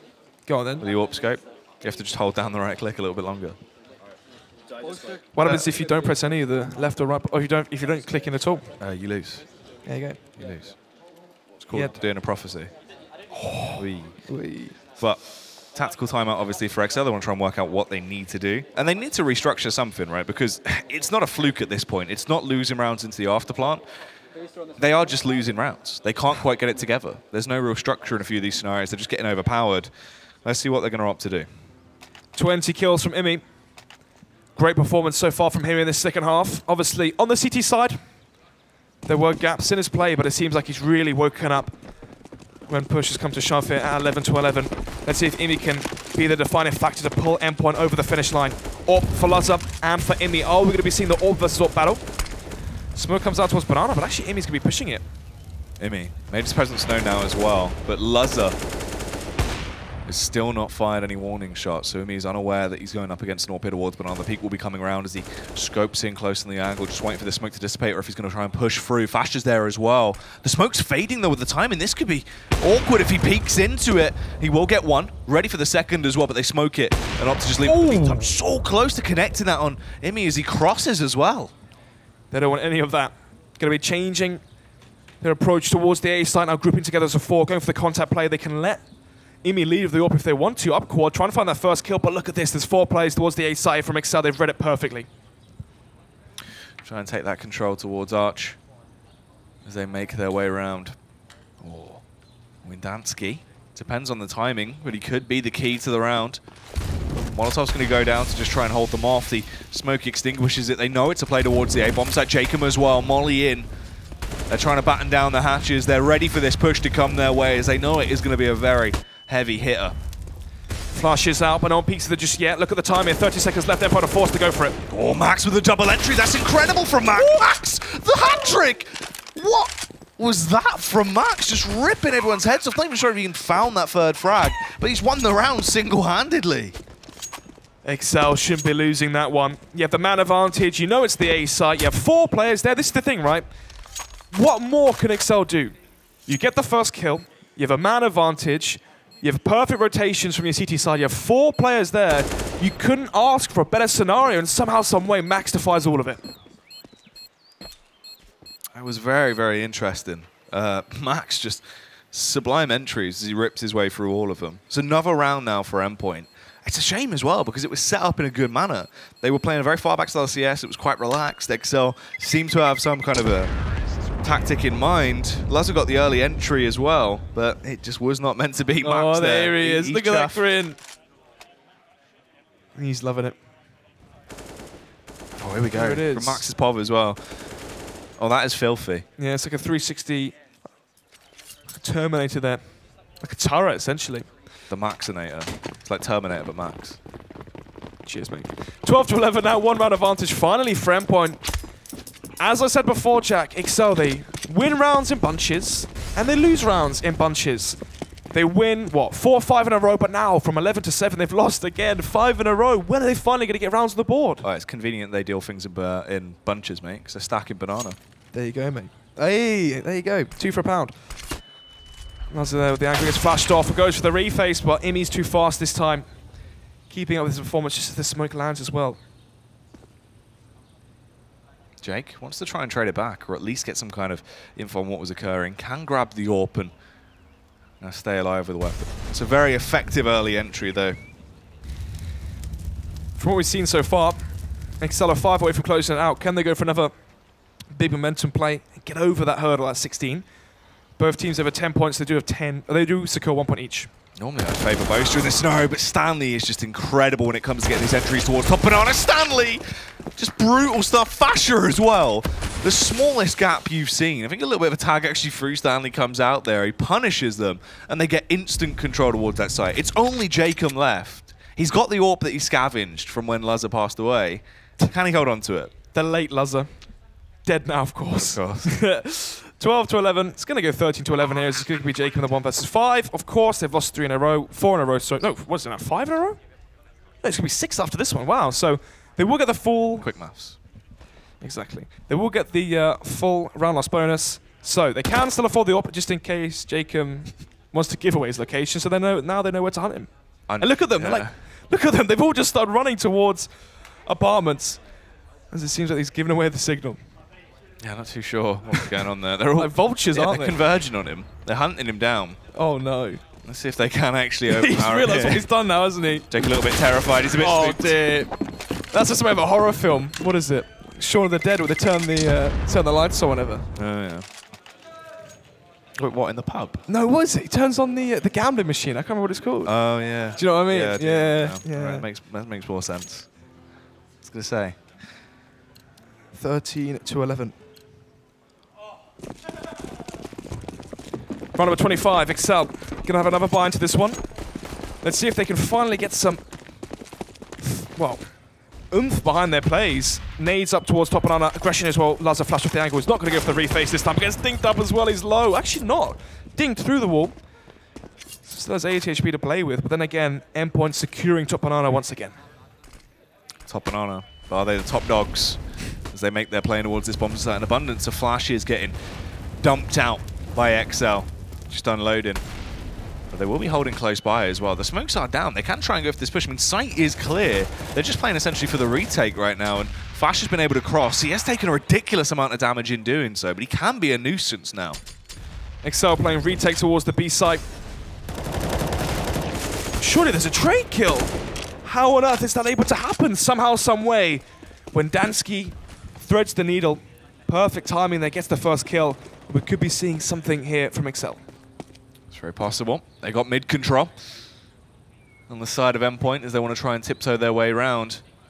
But they don't have a fully armed unit here. They are down by one man. The rotate's coming back through as well. You can see Connor is there. Max though popping heads once again. Max! Just incredible stuff on the entries. It's absolute lunacy the amount of damage this man can do. This could be the end here. It's going to go 14 to 11. I think XL are going to save, and they should do. If they save here, Jack, they can drop the weapons over. But this is going to be 7 rounds in a row now lost on their CT side, which is usually their strong point. It's just ridiculous stuff there. Well, Max needs to. He's stepping up incredibly. That was a round where XL could have actually got their grasp back. You know, they could have been able 100%. to find their footing once again. At the first kill, it seems like even though Max has got the most kills, he's definitely had the most impact. Yeah. Or least kills, mate. Well, is he on the least kills? Let's have a look. I don't know. Keep Peter, please. Peter, please. Oh, he is. He is? Yeah, wow. There you go. Amy, of course, top dog this game. 21 frags from Amy there. He has been getting a couple of crisp opening kills for the AWP, to be fair. Yep. Good hold towards our CT side. He's won the duels versus Ludzer as well. But then again, Luzzer's had some great impacts with the rifles, actually. If you remember the crazy, what was it, 2 versus 4 they had? Well, Luzzer had the incredible headshots towards the A site. Also, Luzzer on the pistol rounds as well, been very crisp. Well, these comms don't sound too lively, do they? Everyone seems a little bit down the dumps here. It's almost as if they've accepted the loss already.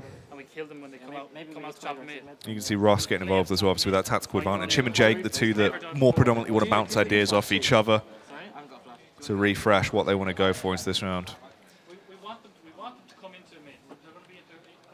Interesting to get a bit of an insight there into the team's tactics. Expecting a play towards middle here from Endpoint. The question is he going to be calling that?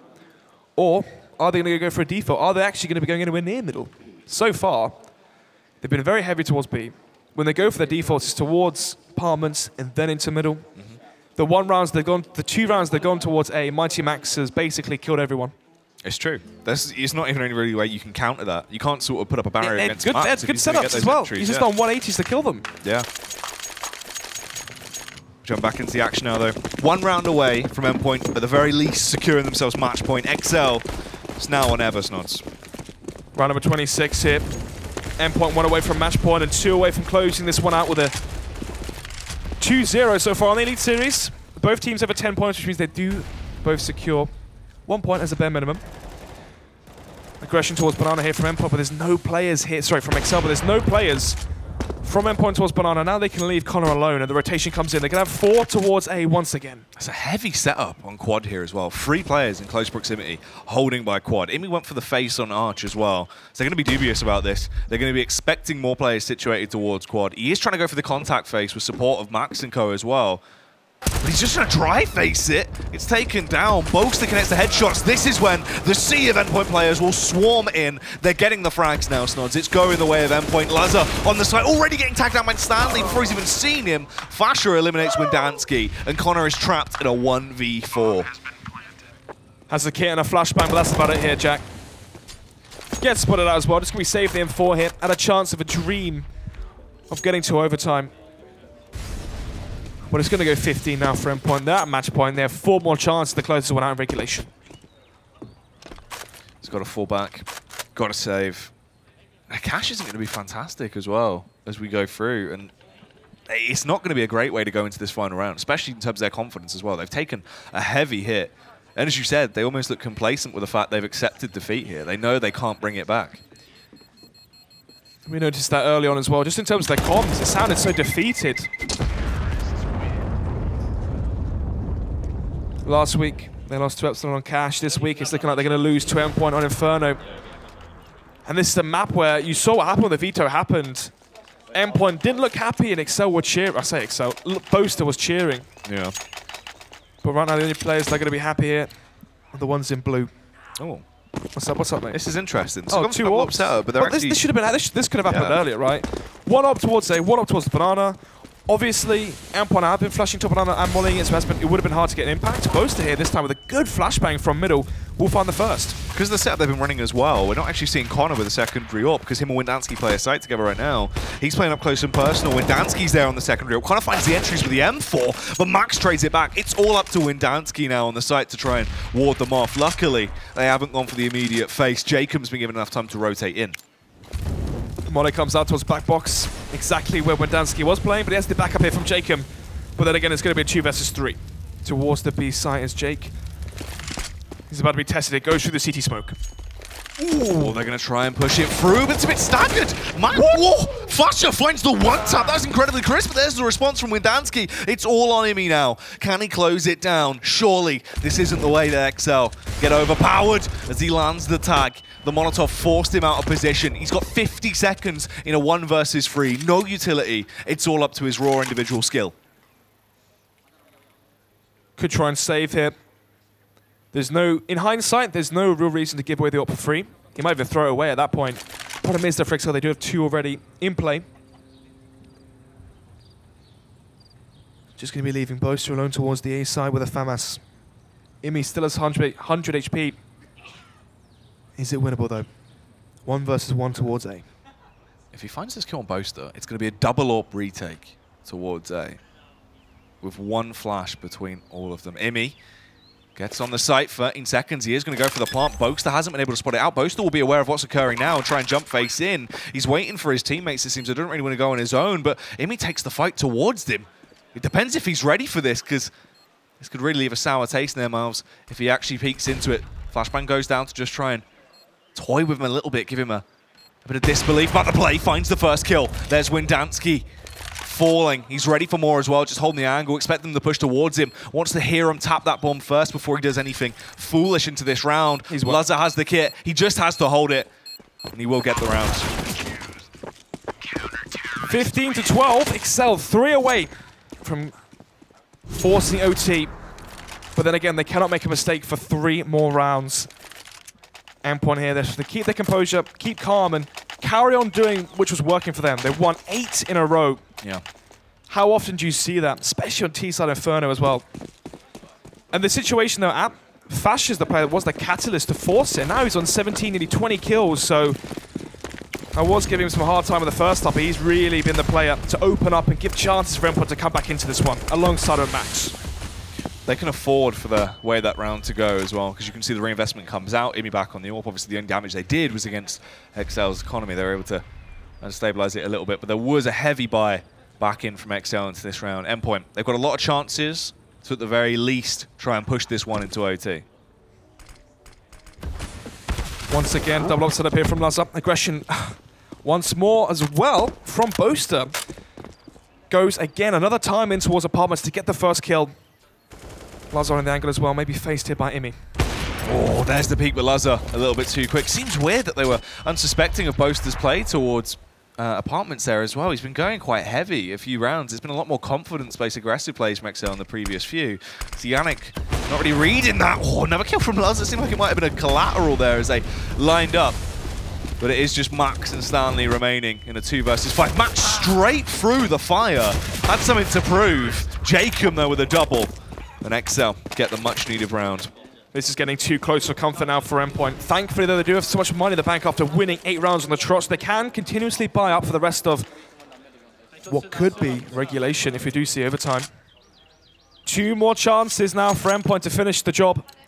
If this goes into OT, who knows, right? Early on, XL looked great. They had the 11-7 advantage. Then Endpoint had a massive string of 8 rounds. Going into overtime, it's 50-50. It's true. You can see how they've switched it up as well, going for the heavy 5 rifle setup. This could work quite well if they want to go for a fast style of CS. Been talking to fast style CS.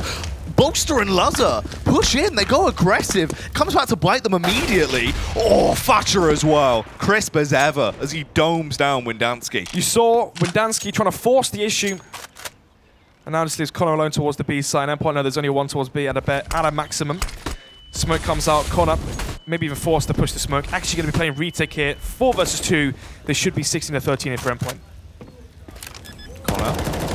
Oh my god. Down. Oh, finds the headshot. Denies the bomb plant from Stanley, interestingly enough. I mean, if the time would have been lower here, that could have been more impactful. But nevertheless, it's still a nice little play as he hopes to get more. It's a 2 versus 3 retake now as the bomb has eventually gone down. They have no real utility. It's a flash and a molly. It can help them slightly, but it isn't going to be that effective. They need to molly towards the backside now, see if they can force Max out of position.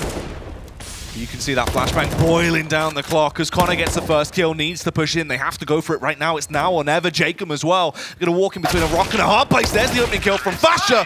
Yannick for the follow-up frag on Connor. They lock it down. Endpoint 16-13. Incredibly close stuff, but Endpoint claim victory. Excel with a massive advantage there. Somehow, some way, they let it slip. Endpoint with a big string of rounds. 8 in a row. Faced with potential defeat there, Fasha opens up the round with a big CZ win, and there you have it. They're going to win it 16-13. Then again, though, was 13 rounds for Excel, which means they do get 1 point. Same affair as last week, though. What needs to change for week number 3? Yeah, it was incredibly interesting. A tight matchup. Let's head back over to a man that himself, I think we can fairly describe him as the word tight. It's Tom Deacon. Oh, you're too kind. Listen, that was Map Inferno between Endpoint and Excel. It finishes 16-13 to Endpoint. When we come back after this short break, we'll have all the analysis and look forward to match 3, Envious and Infused.